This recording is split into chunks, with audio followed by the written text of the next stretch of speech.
Assalamu alaikum everyone. My name is Nisba Mohsen, and today the topic which I'm going to discuss with you people is nephron. Let's begin.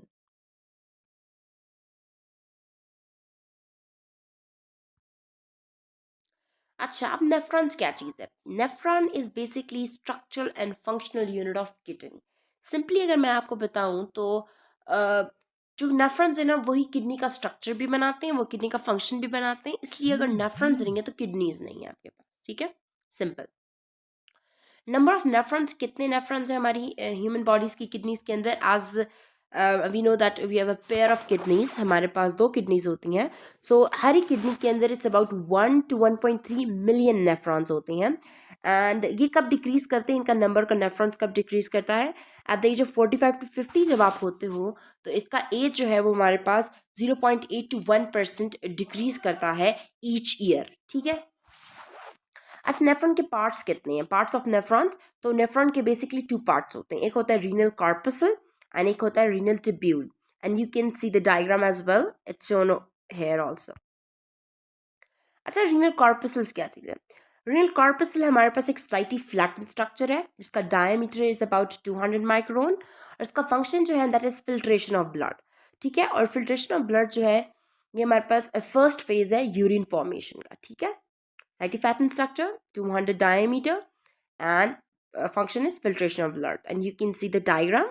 जब diagram देखते हो तो आपको चीज़ ज़्यादा अच्छी तरीके से रिमेंबर होती है. ठीक है. अच्छा, इसकी लोकेशन क्या है?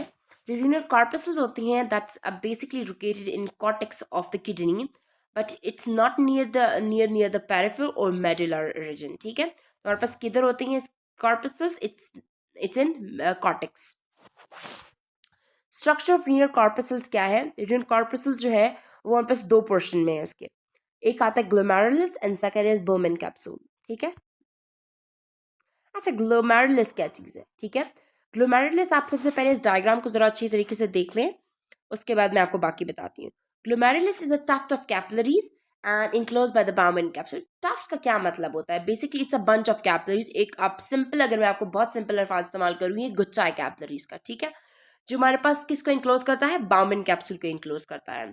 ये कंसिस्ट करता है जो ग्लोमेरुलस है, इसके अंदर हमारे पास दो तरह की कैपिलरीज होती हैं. इट्स एक हमारे पास एफरेंट आर्टरियोल होती है और एक इफरेंट आर्टरियोल होती है. एफरेंट कौन सी होती है? जहाँ से हमारे पास ब्लड इंटर करता है ग्लोमेरुलस के अंदर. और इफरेंट कौन सी होती है? जिससे हमारे पास ब्लड बॉडी के बाहर जाता है. आप रिमेंबर इसको याद करने के लिए क्या कर सकते हो कि देखो, हम ABC हम याद करते हैं तो ABC ए पहले लेटर आता है, तो इससे आप याद रखो. तो ए फॉर ये जब पहले ब्लड इंटर करता है, और ई फॉर एग्जिट जिससे लीव कर रहा होता है, तो आप एग्जिट से याद रखो. ठीक है. अच्छा, ये बनती कैसे है? जो हमारे पास सॉरी वैस्कुलर सिस्टम जो ग्लोमेरुलस का है वो प्योरली आर्टरियल सिस्टम है. ठीक है. अच्छा, अब ये जो ग्लोमेरुलस कैपिलरीज होती है ना, इनकी फॉर्मेशन कैसे होती है कि जो एफरेंट आर्टरियोल्स है ना, ये हमारे पास इंटर करती है बाउमेन कैप्सूल के अंदर. जब ये इंटर करती है ना तो ये ज्वाइन होके क्या बनाती हैं? 4 से 5 बड़ी कैपिलरीज बनाती हैं. जब ये 4 से 5 बड़ी कैपिलरीज बनाती हैं ना, तो ये जो 4 से 5 बड़ी कैपिलरीज हैं ये अकेले अकेले डिवाइड होके छोटी कैपिलरीज बनाती हैं. जब ये छोटी कैपिलरीज बनाती हैं तो यही छोटी कैपिलरीज दोबारा मिलके क्या बनाती हैं? एफरेंट आर्टरियोल बनाती हैं और जो लीव करती हैं बाउमेन कैप्सूल को. I hope you understand.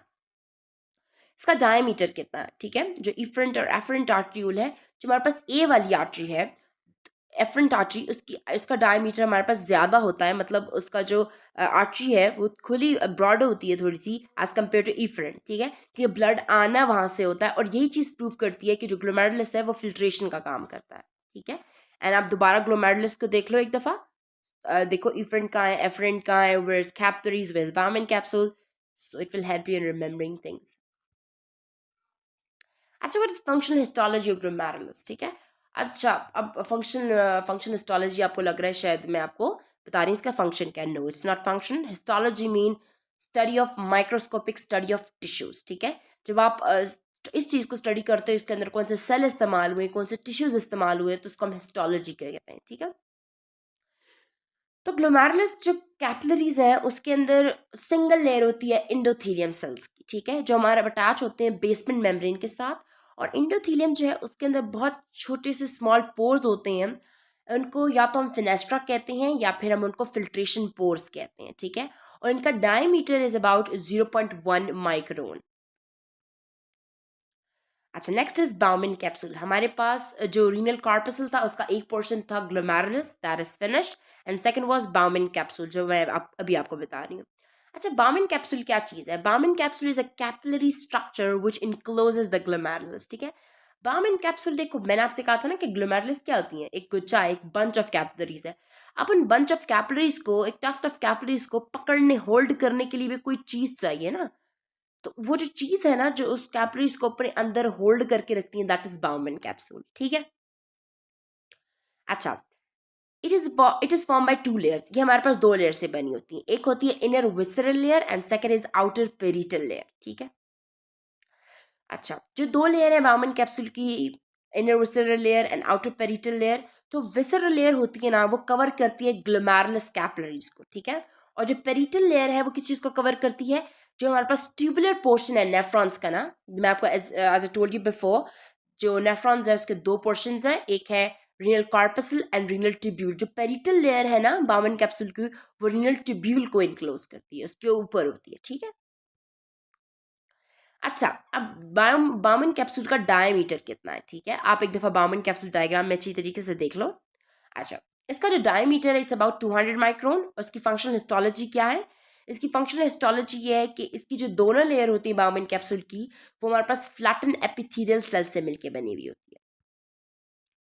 अच्छा, ये मैंने आपको बाउमिन कैप्सूल और ग्लोमेरुलस दोनों की डायग्राम यहाँ बताई हुई है। आप डायग्राम सही तरीके से देख लो कि बाउमिन कैप्सूल कहाँ है, ग्लोमेरुलस कहाँ है, और ताकि आपको सही तरीके से याद रहे, ठीक है। आई होप देख ली होगी आपने। अच्छा, what's the tubular portion of nephrons, ठीक है। अब ट्यूबुलर पोर्शन मैंने आपको पहले ही बता दिया कि नेफ्रॉन्स के दो पोर्शन हैं, एक है renal corpuscle and second is renal tubule. तो कॉर्पसल पोर्शन तो खत्म हो गया जिसके अंदर ग्लोमेरुलस और बाउमिन कैप्सूल आता था, एंड हमारे पास ट्यूबुलर पोर्शन स्टार्ट हो गया अब नेफ्रॉन्स का। ट्यूबुलर पोर्शन ऑफ नेफ्रॉन ना, ये कहाँ से शुरू होता है? ये हमारे पास बाउमिन कैप्सूल से शुरू होता है। और ये हमारे पास ट्यूबुलर पोर्शन के तीन पार्ट्स होते हैं, एक होता है प्रॉक्सिमल कन्वोल्यूटेड ट्यूब्यूल, एक होता है loop of Henle, and other is distal convoluted tubules. अच्छा, अब हमारा जो पहला पोर्शन है that is proximal convoluted tubules. जो प्रॉक्सिमल कन्वोल्यूटेड ट्यूब्यूल्स होती हैं ये एक कॉइल्ड पोर्शन है। What is coiled? एक घुमा हुआ पोर्शन है, ठीक है। And raising from the Bowman capsule, और ये शुरू किधर से होता है? बाउमिन कैप्सूल से शुरू होता है। और ये किधर, इसकी लोकेशन क्या है? ये कॉर्टेक्स के अंदर होता है। और ये कहाँ तक जाता है, कंटिन्यू करता है, कहाँ तक जाता है? डिसेंडिंग लिम्ब तक जाता है ऑफ लूप ऑफ हेनले, ठीक है। किधर जाता है? शुरू हमारे पास बाउमिन कैप्सूल से होता है और खत्म जाता है, कहाँ तक खत्म होता है? ये हमारे पास डिसेंडिंग लिम्ब तक जाता है, ठीक है। इसका लेंथ एंड डायमीटर कितना है? The length of proximal convoluted tubule is about 14 millimeters and its diameter is 55 micron. अच्छा, नेक्स्ट इज फंक्शन हिस्टोलॉजी क्या है, ठीक है, प्रॉक्सिमल कन्वोल्यूटेड ट्यूब्यूल की। जो प्रॉक्सिमल कन्वोल्यूटेड ट्यूब्यूल्स है ना, ये हमारे पास बने होते हैं क्यूबाइडल एपिथेलियम से, ठीक है। इनका कैरेक्टरिस्टिक फीचर क्या चीज़ है कि इनके ऊपर हेयर लाइक प्रोजेक्शंस होती हैं, ठीक है। छोटे छोटे हेयर्स होते हैं इन क्यूबाइडल एपिथेलियम्स के ऊपर, जिनकी वजह से इधर हम ब्रश बॉर्डर सेल्स भी कहते हैं, ठीक है। एंड इट्स वेरी इंपॉर्टेंट कि what are brush border cells. तो जो क्यूबाइडल एपिथेलियम्स या सेल्स के ऊपर आपके छोटे छोटे हेयर लाइक प्रोजेक्शंस होती हैं, this is known as brush border cells, तब उन्हें कहते हैं, ठीक है। अब डायग्राम्स एक दफा देख लो कि प्रॉक्सिमल कन्वोल्यूटेड ट्यूब्यूल्स कहाँ शो की गई हैं आपको, ठीक है। I hope you understand till now. अच्छा, लूप ऑफ हेनले क्या है? Loop of Henley consist of descending limb, hairpin limb and ascending limb, ठीक है। डिसेंडिंग लिम्ब क्या है? Descending limb of Henle's loop is made up of two segments से बनी होती है, ठीक है। ये एक होती है thick descending limb और एक होती है thin descending limb। अच्छा, अब thick descending segment और thin descending segment में क्या डिफरेंस? जो thick descending limb या segment एक ही चीज है, is the direct continuation of proximal convoluted tubule. It descends down in medulla. It has a length of 6 millimeters and a diameter about 55 micron. It is formed by the brush border cuboidal epithelium cells. क्या होता है? ये हमारे पास शुरू कहाँ से होती है? जहाँ पर हमारे पास distal convoluted tubule, proximal convoluted tubule खत्म होती हैं, उसके बाद हमारे पास थिन डिसेंडिंग सेगमेंट शुरू हो जाता है। इसकी जो लेंथ है वो 6 मिलीमीटर्स है, इसका डायमीटर 55 है, और ये हमारे पास इसके जो फंक्शनल हिस्टोलॉजी है ये हमारे पास किससे बनी होती है, क्यूबाइड एपिथेलियम से बनी होती है। जैसे हमारे पास थिन डिसेंडिंग लिम्ब खत्म होता है ना, उसके बाद हमारे पास शुरू होता है थिक डिसेंडिंग लिम्ब।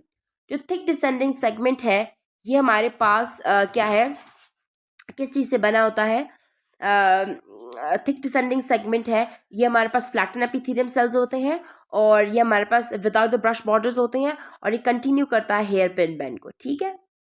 और ये कहाँ तक जाता है, हेयर पिन बेंड जो है, जो लूप ऑफ हेनले का हेयर पिन बेंड है उस तक जाता है ये। अच्छा, अब हेयर पिन बेंड क्या है, ठीक है। बेसिकली अगर मैं आपको बताऊं लूप ऑफ हेनले क्या है ना, तो ये जो आपको यू शेप नजर आ रही है ना, ये लूप ऑफ हेनले होती है, ठीक है। जो हेयर पिन बेंड है ना, उसका आपको सबसे नीचे वाला पोर्शन नजर आ रहा है जिसे हेयर पिन बेंड शो भी की हुई है, वो जो छोटा सा एंड का यू पार्ट आता है उसको हम हेयर पिन बेंड कहते हैं। जो हेयर पिन बेंड है ना, ये फॉर्म होती है फ्लैटन एपिथेलियल सेल से, लेकिन इसके ब्रश बॉर्डर्स नहीं होते। ब्रश बॉर्डर्स का मतलब है इसके ऊपर हेयर लाइक प्रोजेक्शंस नहीं होती हैं, ठीक है। और ये कंटिन्यू करता है as the ascending limb of Henle's loop. Ascending limb क्या होती है, असेंडिंग लिम्ब के भी हमारे पास दो पोर्शंस होते हैं, thin ascending limb and thick ascending limb.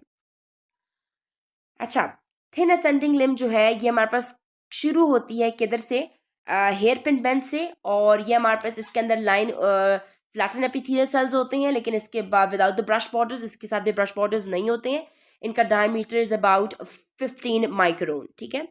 Thick ascending limb जो है ये हमारे पास इसके अंदर कौन सी चीज की फंक्शनल हिस्टोलॉजी क्या है, इसके अंदर क्यूबाइडल एपिथेलियम सेल्स होते हैं, but they are also without the brush border, it mean they do not have a hair like projections, and इसका जो लेंथ है दैट्स 9 मिलीमीटर, और डायमीटर इज अबाउट 30 माइक्रोन।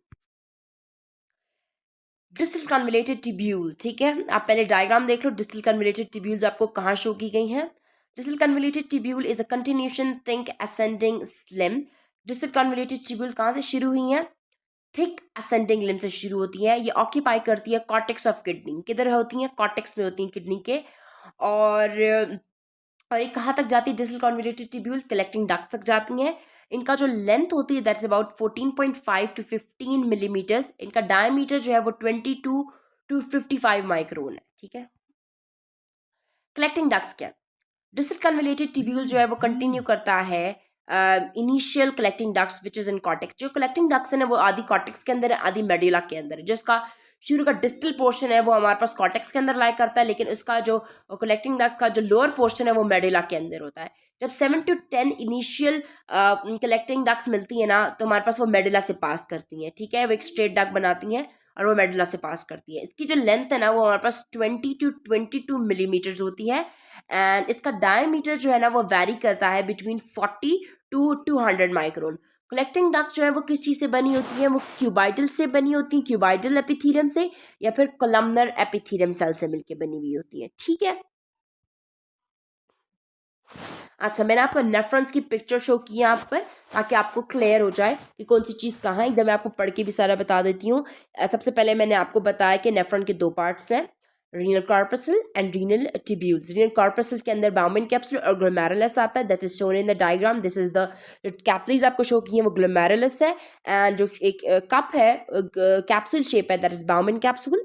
अच्छा, उसके बाद मैंने आपको बताया ट्यूबुलर पोर्शन है उसका, सर इफरेंट आर्ट्रियोल है, एफरेंट आर्ट्रियोल्स हैं, फिर उसका एक ट्यूबुलर पोर्शन आता है जिसके अंदर हमारे पास प्रॉक्सिमल कन्वोल्यूटेड ट्यूब्यूल आती है, लूप ऑफ हेनले आता है, और डिस्टल कन्वोल्यूटेड ट्यूब्यूल आती है। फिर आपको कलेक्टिंग डक्ट्स के बारे में बताया है और ये सब कुछ है, ठीक है। और आपको ये लोकेशन भी शो की हुई है कि ये जो है किधर है, कॉर्टेक्स ऑफ किडनी या मेडुला के अंदर लाइक करते हैं, ठीक है। अच्छा, अब क्लासिफिकेशन ऑफ नेफ्रॉन्स पे जाते हैं। Classification mean types of nephrons. Nephron कितने तरह के होते हैं, बेसिकली नेफ्रॉन दो तरह के होते हैं, ठीक है। Based on the situation, if the renal corpuscle nephron are classified into two types. First is the cortical nephrons and second is juxtamedullary nephrons, ठीक है। अच्छा, आप डायग्राम देख लें। उसके बाद कहते हैं कॉर्टिकल नेफ्रॉन्स, ठीक है। कॉर्टिकल नेफ्रॉन से पता चलता है कि कहाँ होंगे, कॉर्टेक्स में होंगे, ठीक है। नेफ्रॉन हैविंग द कॉर्पसल, जो इनका कॉर्पसल जो होता है, जो इनका कॉर्टिकल नेफ्रॉन्स का, that is in outer cortex of the kidney near the periphery region होता है। एंड ह्यूमन के अंदर 85% जो है नेफ्रॉन जो वो कॉर्टिकल नेफ्रॉन्स होते हैं। कितने होते हैं, 85% जो ह्यूमन के अंदर नेफ्रॉन्स पाए जाते हैं, दैट्स ऑल कॉर्टिकल नेफ्रॉन्स, ठीक है। आप देख लो पिक्चर में कि कॉर्टिकल नेफ्रॉन्स कहाँ शो किए हैं। अच्छा, जो सेकंड है दैट इज जक्स्टामेडुलरी नेफ्रॉन। जो जक्स्टामेडुलरी नेफ्रॉन्स होते हैं ना, ये हमारे पास किधर होते हैं, ये इनर कॉर्टेक्स के अंदर होते हैं, near the medulla, and it's called the juxtamedullary nephrons, ठीक है। Nephron having the corpuscle in the inner cortex near the medulla is called the juxtamedullary nephrons.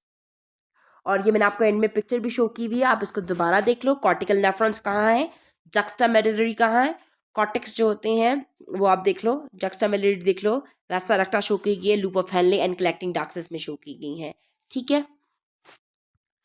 Thank you so much.